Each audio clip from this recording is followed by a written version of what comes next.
Ami Austria yung gumanap bilang si Libay. So there's so much pressure na nakalagay sa akin.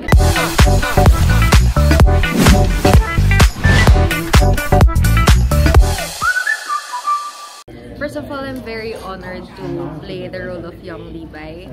And si Miss Ami Austria yung gumanap bilang si Libay. So there's so much pressure na nakalagay sa akin kasi ang galing-galing ni Miss Ami. So yung preparations, I guess, with the ice skating, kailangan magaling siya mag-ice skating. I wouldn't say it's very challenging, but in terms of yung hinihingi ng trauma, yun ang challenging sa akin.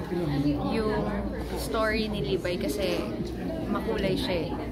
So kung makikita nyo dun sa story kung bakit siya naging tough, kung bakit tough siya sa anak niya, it's because of the backstory of what happened to young Libay.